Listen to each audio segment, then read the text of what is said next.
Bonjour Juliette. Bonjour Alexandre, je suis ravie de encore vous retrouver pour un énième direct sur BFM2 et pour une description des défilés haute couture cette semaine, Alexandre. On est en train de voir là les premiers invités qui arrivent. À quoi on peut s'attendre sur ce défilé haute couture Dior Femmes?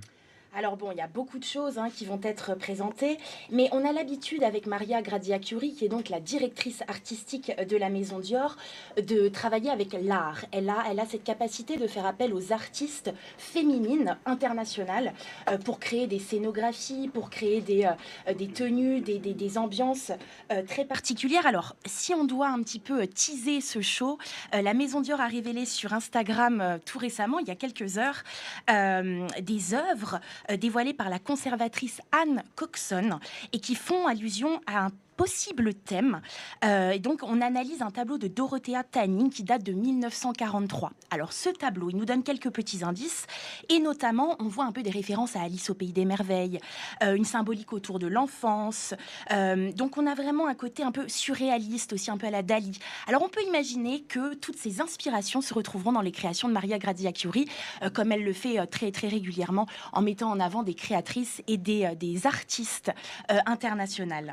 On a vu la semaine dernière les défilés prêt-à-porter. Est-ce qu'il faut s'attendre à des similitudes au sein de la Maison Dior, ou alors c'est vraiment deux entités différentes? Alors c'est une bonne question, c'est vrai que ce sont deux entités différentes. Souvent on se dit, bon c'est une même maison, donc on va avoir des liens directs. Eh bien non, la collection homme est une collection à part entière, la collection femme aussi, d'autant qu'on parle ici de haute couture.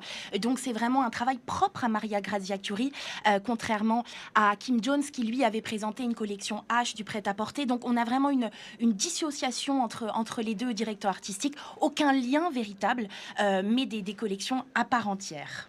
Et pour rappel, pour les personnes qui nous suivent et qui ne sont pas forcément des fans Bien sûr. de mode, c'est quoi la différence entre le prêt-à-porter et la haute couture? Alors ça, c'est quelque chose qu'il faut retenir.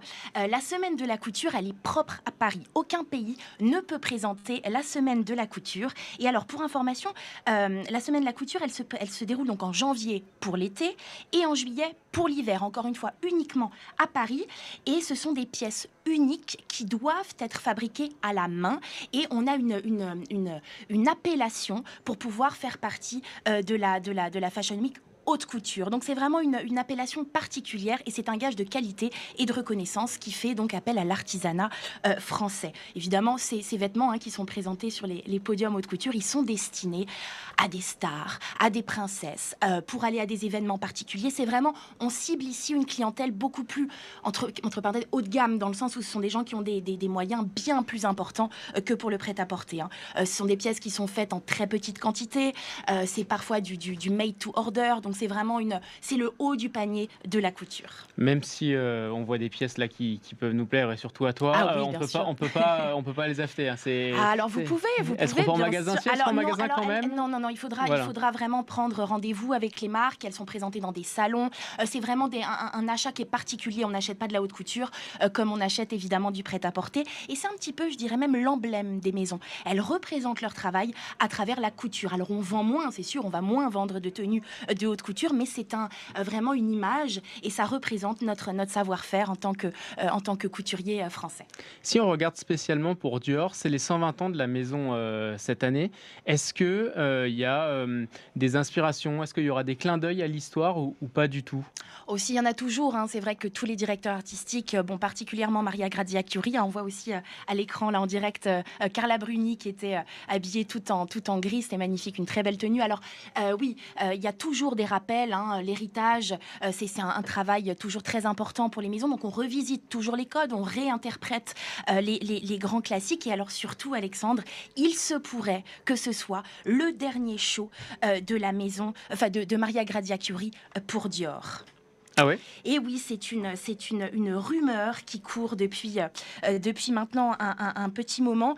On suppose que donc ce serait un nouveau directeur artistique qui serait annoncé pour prendre le relais de Maria Graziachiuri. Alors ce sont des suppositions, nous n'avons pour le moment aucune information précise, mais ce sont des rumeurs dans le mercato parisien.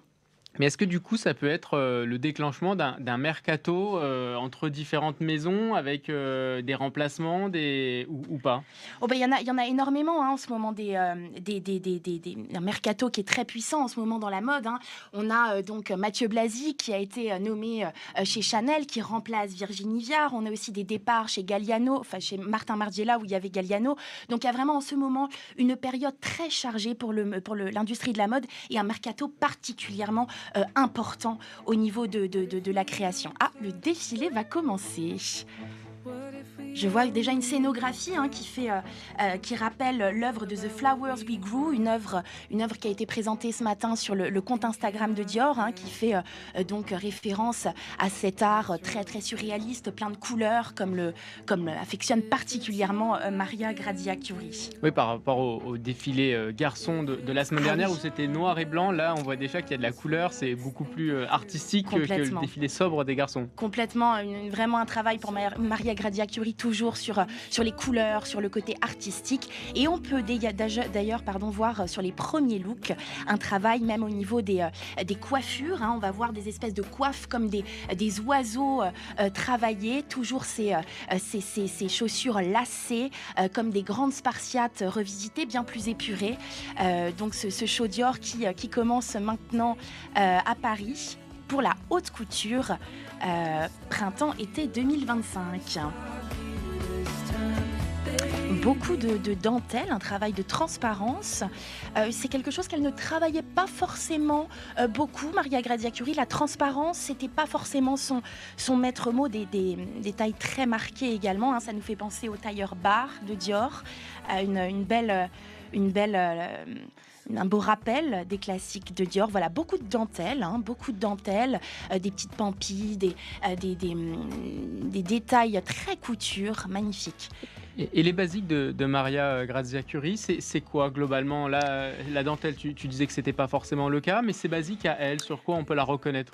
Alors, elle aime beaucoup, Maria Grazia Chiuri, puiser dans l'esthétique grecque et romaine. Donc, on a souvent des défilés qui sont inspirés des tenues grecques avec des toges, avec des détails un petit peu antiques. Elle a ce côté très, vous voyez, on le voit même avec les Spartiates, hein, toujours Oui. ce petit détail, ce rappel de la Grèce antique et ce travail autour de la figure féminine. Alors, toujours des défilés très féminins. Elle met un point d'honneur là-dessus. Détail marqué, sublime tailleur qu'on voit ici défiler. Un très beau travail sur les franges aussi.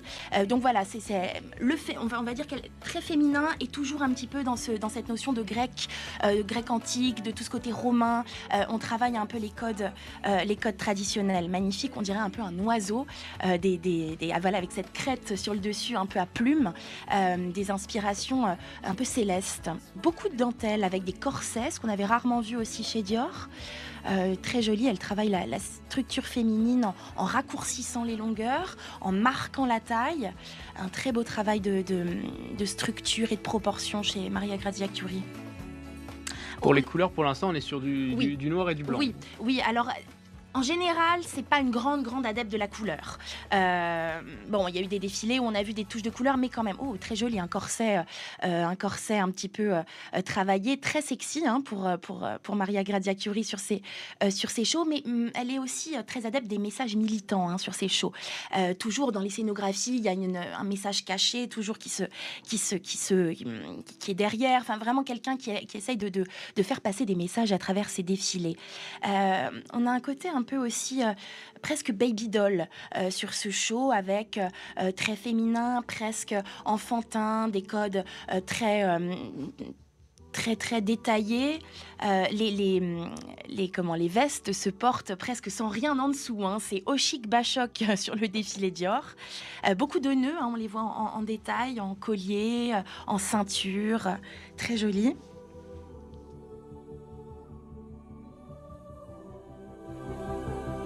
Le corset qui a aussi été travaillé ce matin chez Schiaparelli, hein, on l'a vu aussi avec Daniel Roseberry. Donc là, c'est vraiment, je pense, une tendance qu'il faudra noter, hein, les corsets, tout ce travail de la dentelle, le satin, les codes un petit peu très sensuels, très féminins, des codes classiques, mais qui sont ici remis en avant chez Dior comme chez Schiaparelli ce matin.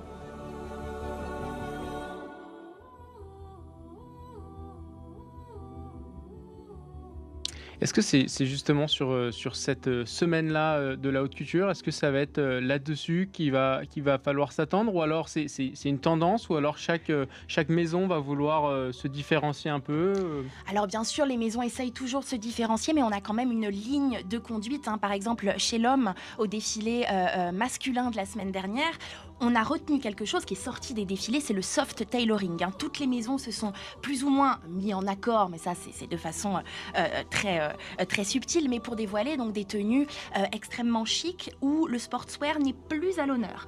Donc là, chez la haute couture, on va sûrement, puisqu'on l'a vu ce matin avec Schiaparelli, sûrement avoir superbe crinoline ici la robe, en même temps je la vois sur le défilé, sublime.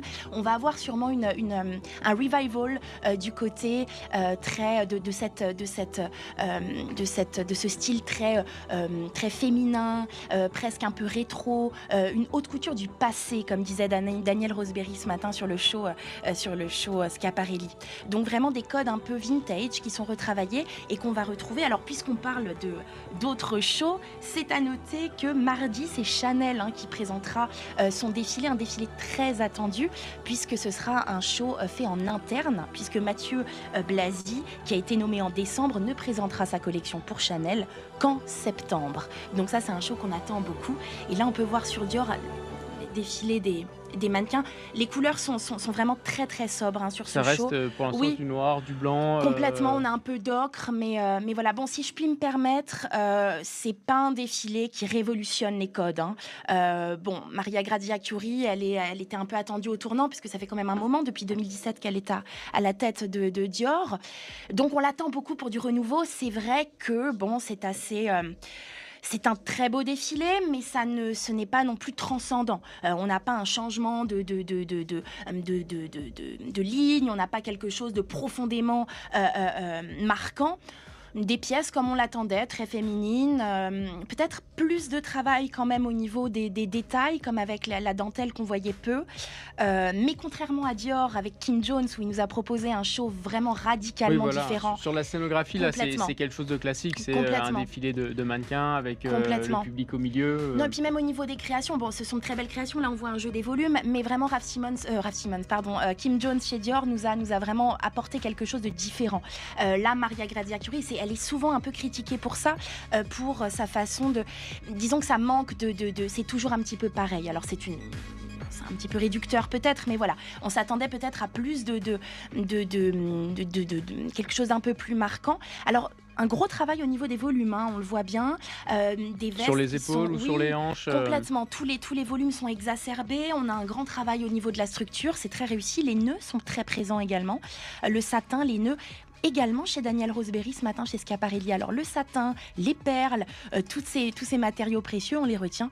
Ce sera une grande tendance mode qu'on remarque sur la Fashion Week haute couture. Du beige, beaucoup de volants. Les volants sont mis à l'honneur aujourd'hui chez Dior, on le voit bien. Scénographie qui rappelle aussi un peu des mosaïques sur cette peinture The Flowers We Grew qui est développée autour du show. Magnifique cette robe en large, très large, très très jolie. Et voilà, des teintes très très épurées également. À noter que Maria Grazia Chiuri, c'est la première femme à avoir été nommée directrice artistique chez Dior. Ça, c'est quand même intéressant. Donc là, elle dévoile son défilé haute couture printemps-été 2025. Et peut-être que c'est donc le dernier à voir qui prendra la succession de Dior si son départ est annoncé. En tout cas. Et sur ces années depuis 2017, est-ce qu'elle aura laissé une trace, une marque qui pourra être pérennisée par la suite, Oui. ou c'est vraiment chaque période de chaque directrice ou directeur de maison une fois qu'ils sont partis, on repart à autre chose?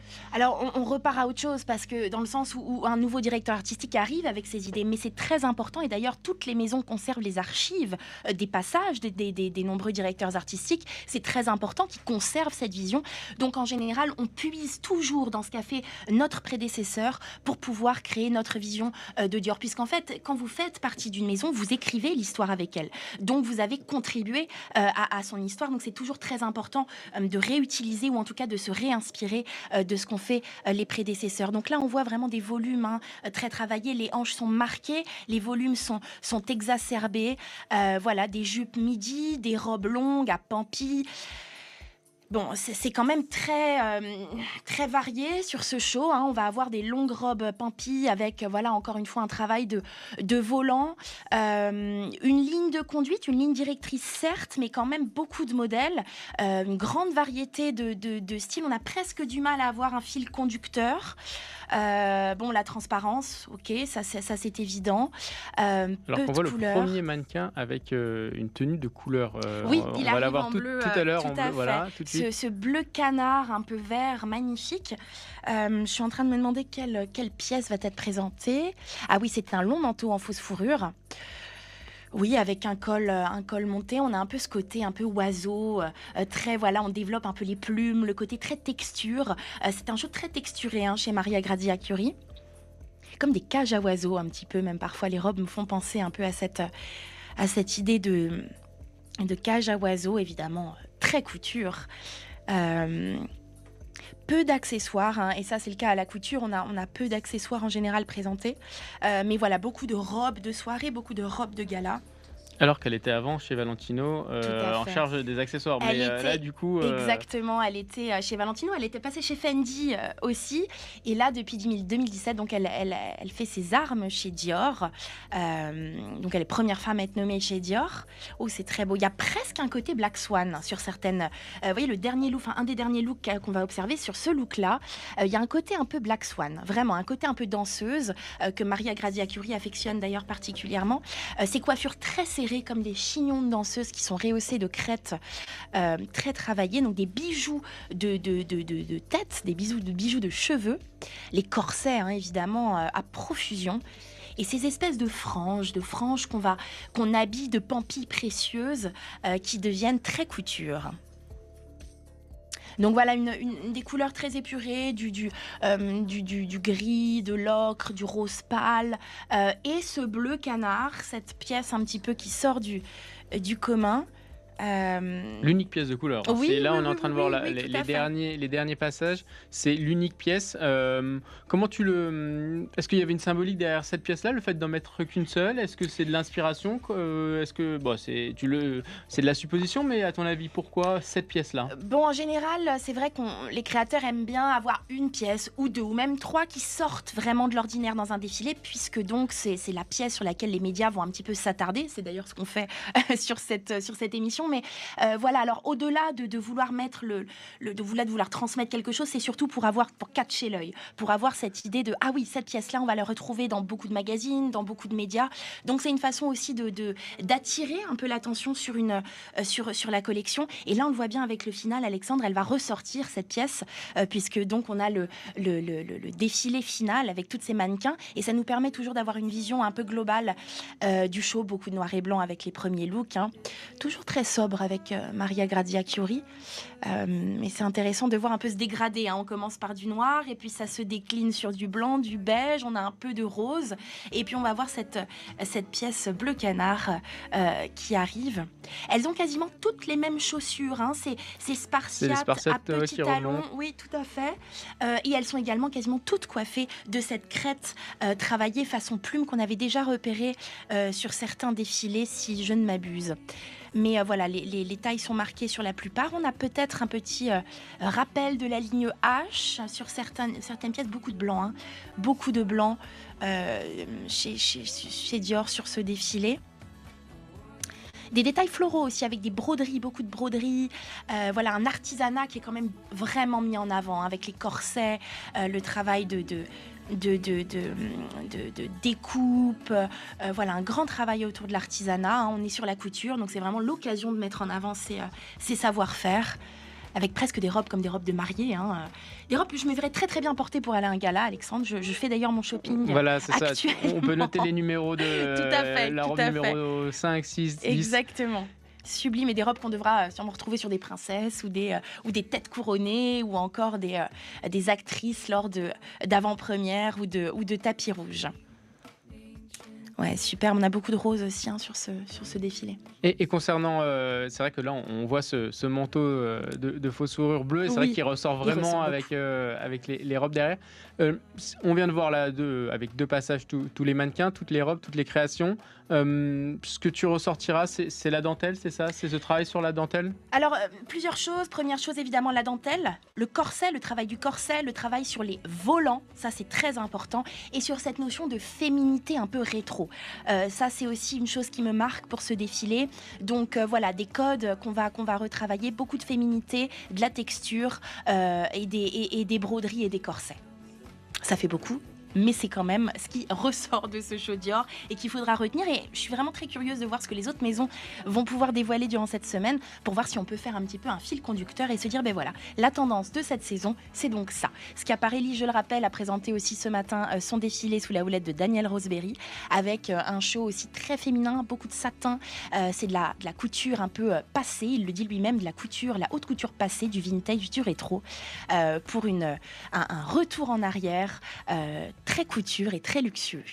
Et le programme du coup là de cette semaine, cette fin de semaine jusqu'à jeudi. Aujourd'hui c'était Dior cet après-midi, Tout à demain fait. Chanel. Demain Chanel, et puis alors, c'est à noter que Fendi et Maison Margiela, ça c'est une chose elles sont toutes les deux privées de direction artistique, puisqu'on a eu donc les départs respectifs de Kim Jones et Galliano, et donc ils ne figurent pas sur le calendrier de cette année. On a Ludovic de Saint-Cernin qui va défiler, enfin qui va travailler avec Jean-Paul Gaultier pour un défilé très prochainement. Donc le défilé Jean-Paul Gaultier, Maria Grazia Chiuri, pardon, je m'interromps, qui vient saluer, hein, toutes de noir vêtues, toujours un style très sobre. En général, les directeurs artistiques ne font pas preuve d'une grande audace sur les. Ils innovent pour les autres, mais pas forcément pour eux. C'est souvent comme ça. Ils sont très sobres dans leur quand ils viennent saluer ou dans leur voilà. On s'attend toujours à des directeurs artistiques extrêmement lookés, pas forcément.